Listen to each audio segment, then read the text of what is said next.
Well, let's start off with the Leandro Trossard one. It's one that actually triggers many Arsenal fans because Kai Havertz is starting. The results are not yet coming, and we are seeing kind of ripple effect where Trossard is unhappy. Emile Smith-Rowe almost left Arsenal in this last summer. Chelsea were requesting for his signature, but later they signed Cole Palmer. Arsenal said he was untouchable. Or Arsenal really didn't prefer to sell to a rival, we should say. Let's start there. Leandro Trossard, is it right to be unhappy with Mikel right now? Absolutely. I think even personally, I would be unhappy with Mikel.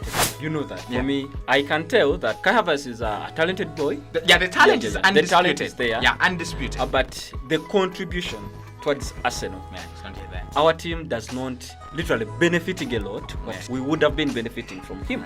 Sure. I mean, it would take me someone who can explain very well to understand what Kai Havertz is actually contributing to the team. I'm that person. I believe you will, because for me, you know my stand already. I made it clear to you. I feel like it was a mistake Arsenal to sign someone like Kai Havertz. I believe that money would have been invested somewhere. Actually, I was telling you, and I was like, maybe, I know they are not the same numbers, but bringing Kai Havertz, I would rather bring Sancho from United.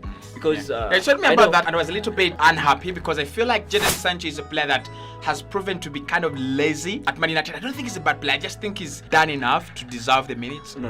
I don't want to go into United's story. But of course, you know what happens at United. Normally, talented players tend to fail to perform. I don't know why.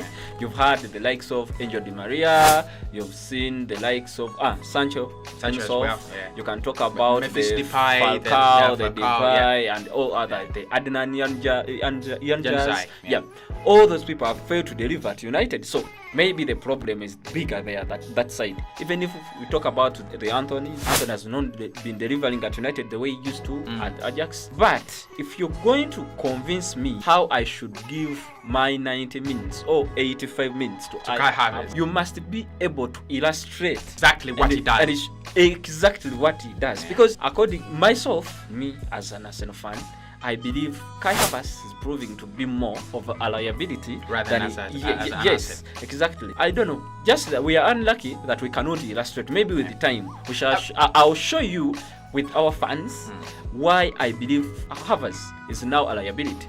Look, you know our system. Always we have the front. You will find there Bukayo Saka, you find Martin Odegaard, you find Kai Havertz now, you will find Martinelli the other side. And then either we shall have Eddie Nketiah or Jesus. My problem is, whenever we are having these two on the pitch, if you're having Odegaard and then the lazy Kai Havertz, I say lazy with an emphasis because this guy doesn't add when we lose the ball. He's not going to help you. It's like a modification of Ozil, of which Ozil was so talented that he could do tangible things, however much he was lazy. But here, what happens normally is that we are going to see Kai Havertz, Odegaard moving towards the side of Bukayo Saka. Literally they are occupying 2 people. You know what can happen. They are always conflicting together and the congestion. And then this space is created for Kai Havertz, who has failed to deliver. That's when I would join my fellows outside there, the Arsenal fans, to demand for Trossard. At least Trossard has been proven. Yeah, true. He has. Well, there are 2 points here, and the first one is Trossard was our best player in preseason. However much I really believe in Kai Havertz, so however much I really understand the role of a Rome data and how much I love it because I love Thomas Müller very much. I think Trossard has been our best player in preseason. He's been magnificent. And ever since signing for us, it's a pity that he has not proven to the manager yet that he should be starting because he has. 10 assists last campaign when he came in. Preseason, he was absolutely wonderful. If it's about the other players outside Kai Havertz, there is a point. If it's about Kai Havertz as a player, I think he will demand more time. He will need more time. I don't think all the signings that we brought in under Mikel Arteta came around at the same time. So you look at Ben White and his first campaign at Arsenal before William Saliba coming back. Then you look at his campaign last season when Saliba was in the defense and he played right back. Magnificent, fantastic. He was even called up for the squad for the World Cup, right? There's that increase. Then you look at Ramsdale, much better as well. You look at Fabio Vieira this season compared to last season, right? Fabio Vieira is a player that really was, I think the word is uninspiring. You know, right? You're talking about Fabio. Yeah. But personally, I believe Fabio has been improving over time. Yeah, but he has, not from the pitch. Yeah, he has improved, over time. I believe, actually, I can say one of my guys was saying this guy is transforming magically. Yeah, true. Because true. it is not that he's having a lot of time on pitch. Yeah. It is not true. Yeah, actually, but, it's one of those players that are working so much off the pitch, and then when they come on the pitch, they're just much better. I believe it could be like that for Havertz. If you like you say that we need a lot of time for him, maybe it could be like get some 35 minutes per game, and then we see how to include. But we need to involve the likes of Smith Rowe, the likes of Trossard, because they are proven. At the end of the time, what we need right now, they are the wins. We need the goals. Yeah, we won against United last weekend, and everyone was happy, me inclusive. But I was not happy. Okay, there are two moments where we saw Havertz coming in. One, it was that denied the penalty. Yeah, of which actually is a very brilliant run of Nketiah. It was, and that one, there is no doubt. It was. But it was still average. Yeah, it was average. But one thing we've got to understand here, and we've got to agree upon, I've always told people on this channel, and all of you have actually disagreed. I've already said that his role is right into spaces that have been left behind by Martinelli, Saka, Odegaard, and Nketiah. We've seen that. At least that is a clear example of him doing that. As Eddie pulls out and then plays that ball back into space, Kai is running onto it. Yeah, I may partially agree with you still, because the rate at which we lose the ball, just in case it is not Odegaard, Saka or Martinelli having the ball, always Arsenal is losing possession, yes, true, which means his role is still partially done. But we should be thinking about the bigger picture of looking at Arsenal being offensive fully than having someone who is thinking about or maybe covering the space you're talking about. Because I believe the likes of Trossard is someone I know who doesn't just lose the ball like that. And the best way of defending is always having the ball. We don't need the spaces, we just need to focus on how we're going to maintain the possession all the time. Trossard can give you that. Let me give you an example of United's goal, the one he failed to they missed. Actually, he missed. I don't know how, because I saw it was typical of his goals. From the preseason, I saw the first goal scored in our jersey. It looked so brilliant. So actually, I just stood and I was like, wow, it is done. But it was a disappointment. Yeah, he missed it. But of course, we can forgive him. Soccer is soccer. But the point is that such goals and such chances could not be missed by the likes of Trossard. Yeah, Trossard. I mean, we've got to ask. We've got to talk about the confidence levels of Kai, right? Trossard doesn't miss that, and he would score that goal 100 times out of 100 because he's very confident. And you look at the Trossard, Arsenal brought in a much confident player, a really impactful player at Brighton. He was their best player. He was Brighton. When you thought about Brighton, when you dreamt about Brighton, you dreamt about Leandro Trossard. Exactly. So if Kai Havertz then is the opposite of Trossard, it means that he's going to have low confidence levels. He was literally at a struggling side in Chelsea. They finished 12th. Like, that is one of the worst runs Chelsea have had in the last 20 years. And then we're talking about a Kai Havertz who has been playing out of position as a centre forward, like for 2 good seasons. So do you think his confidence is going to take some time to come around? It's true, it might take some good time, but do we have that luxury of time to wait for his confidence to come back? Well, that's a big question. That would be the question. Yeah. Because the likes of Trossard, the only bit as to why I would advocate for Trossard or Smith Rowe more than I would do to Havertz, for Havertz, is that Trossard is going to be impactful. Yeah, impactful. True. Okay, I can understand the Arteta brought the player, and no doubt he's very talented. Everyone can see that. But at least if there could be a balance, maybe you give some 45 minutes to Trossard or Smith Rowe, and then you leave the remaining minutes for Havertz, because I believe Arteta is a very smart man. Yeah, he is. No question about that. He must be thinking about Havertz, who is unique from the one we are seeing today. Yeah. But the one we are having today is more of a liability to the team. Not yet. He's not yet there. You see, just to think about the previous matches before the United game. That was Fulham, Nottingham Forest and Crystal Palace. Crystal Palace and was it Fulham? Forest. Forest and Fulham. So this guy actually almost costed us on Nottingham, because literally in defending he will not add a thing. Going in front is not that. I don't know. I think the question of confidence will come in, but still he's too weak looks less on the pitch. I feel like we need someone who can ignite the front, the attack. Yes, and we need to be sharp. So we have around 4 options here. We have Leandro Trossard, by the way, who is like the real topic of this conversation. Unhappy. You have Fabio Vieira, who has really done well ever since coming. Who is hot. You have Emil Smith-Rowe, who's for some reason Mikel Arteta has just locked him in a jail cell. No. For Smith-Rowe is a big guy. He is a big guy. Yeah. He's part of the family, and I believe he must stay. That boy showed his potential with under 21 for England. So I believe we need such talents. I know with the time, you never know in one season or even before that one season, he might explode into something we don't know. So I see him as the likes of Looney.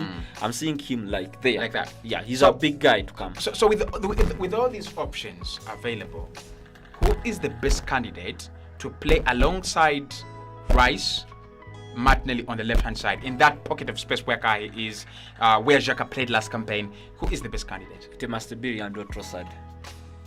He's played there for Belgium. I was watching Belgium. Belgium played North Macedonia. They won that game, I think 1-0. They were away from him. I just don't remember the nation they played. He played left central midfield, exactly there. And one of the things I saw about him, he's got that ability to play typically as a midfielder, but then he's got a big goal threat. Like, he's not your everyday midfielder, but he has a big goal threat. And that's what Mikel Arteta wants there. But he doesn't have the aerial ability. You would get a player from like Kai Havertz, and he doesn't have that seamlessly easy run into the penalty area, again, like a player like Kai Havertz. You know, I like the way you guys talk about the aerial balls and all that. But I think, I mean, Arsenal, if they wanted someone who can maybe be in charge of the aerial balls, they wouldn't have brought Julian Timber. Timber is too short. True, yeah. But I mean, Trossard's control on the ball and his game reading is enough to cover up for the height. You get? So we can stop. Player. I mean, you add him to that attack of Saka, Martinelli, and Jesus. That's a really short average height. No. I believe these guys, you know, I believe God was just a clever guy. He will give you someone who is short, but have the brain of reading. Yeah, true. You can understand, you have control over the ball. Don't you be surprised sometimes to see that the likes of short people like Jesus can actually win aerial balls. True. I mean, he's not the best striker and we need one, but the control over the ball. He can actually receive those balls from free goal kicks and all that very well. And I think this is something Trossard can execute without even aerial balls. Because even, I don't know, I need to be convinced. How many times have you seen covers heading a shot from the goal? Well, at Arsenal, I'm really surprised at Arsenal because I've not seen the involvement on the headers. But at least at Chelsea, he scored 19 goals for them. 9 of them were headers. So there is something in there. There is something that in that style. At Arsenal, I'm not really sure why we've not seen that. We've not seen the involvement with his aerial ability yet. No. The only difference between Arsenal and Chelsea, it's the nature of the games we have. Sure. Our system at Arsenal is way different from that of Chelsea. Yeah. You can get always as Chelsea, for them they will execute maybe the wing play. For us it is involvement. That's what I love about Arsenal. It's always the way we move our ball fast. Everyone is going to have a share of it before it is being served in the net of the opponent. So exactly that's what we need right now. Because even if it is like that, Arsenal is not good. That kind of United or that kind of I don't know. Brighton is also improving nowadays. But the likes of those clubs that will execute whatever they are going to do through counter-attacks and aerial balls, it is not like that. That's why we had almost 9. Were they around over 14 corner kicks from United? We netted 9. And is it an area we've got to improve on? And maybe is it a reason why Mikel insists on Kai Havertz? Because aerially, we are one of the worst teams in the Premier League, converting aerial balls. We do win aerial balls at times, but we don't actually convert. We rarely convert. It's not a strength. And if you're going to play on Europe, if you're going to be a top team, you look at the dominant Madrid. They could score a header with Ronaldo. They could score a header with Sergio Ramos. They could score a header with Pepe. they could then score these easy goals with Modric, Ozil, and the other players. I think he's trying to create that balance. He's talked about it before in a press conference, and he said, you look at Xhaka out, he's gone with the physicality. We've got to find physicality. We've got to find that aerial threat, that aerial ability. And you cannot just play all the players same height and all the metrics are the same. Why? Because you want to find the balance. Do you think he's trying to find the balance? My question is, you've been talking about Granit Xhaka, the likes of Xhaka. Xhaka is known for 3 things. One, he's a very aggressive man. Very aggressive. Very strong. Yeah. And then, being short-tempered. Short-tempered, of course. yeah. But an elite passer of the ball. Kai Havertz shares nothing from Granit Xhaka, with an exception of maybe passing the ball. Yeah. So you see, he's not the perfect replacement for Granit Xhaka. That one is very evident. Yeah. He's not. As and what we shall need to improve on that. But one time I was reading at this guy, Johan Cruyff. Johan Cruyff once wrote, and it was like, if you find yourself short of something, you need to just use your strength, maybe to substitute the weakness you have. Yeah, true. That's I believe if we have people that they're just looking up to scoring all the time and adding to the team and adding to the way we are delivering the ball into the opponent's box, we need people like Trossard. They are goal-minded, they are attack-minded, and then we shall need maybe some on some matches a combination of Partey and Rice can give a cover-up for a midfield. You never know, it may work, because I don't believe even the way Partey starts in there. I don't know. Is it left back? Yeah. I don't like it. So right back actually. It's right. I don't like that too. So I believe if we could get a combination of maybe Partey coming in the midfield with Declan Rice, they can give a perfect cover than having a lazy Kai Havertz playing there. I believe Havertz, we need him. He's not a bad player, but we need him to first learn or to practice what he's trying to deliver for us to perfection, because we are chasing the trophy. I cannot see the likes of Man City going away because we are still holding on to someone to deliver. I hear how many matches. We don't have that luxury. Mikel said 88 matches, and he gave us a very good statement. He said it took him time to lock his wife down. It took him time. He saw his wife. He panicked a little bit. He fell in love, but he panicked. So he actually took some time to talk to his wife, message her. She was a little bit hard, and eventually they have kids. So give Kai Havertz time. The debate is on, guys. Is Kai Havertz, is it time for him to drop? Is Leandro Trossard, the one to replace him? He's unhappy at Arsenal at the moment because Mikel Arteta is actually not choosing him.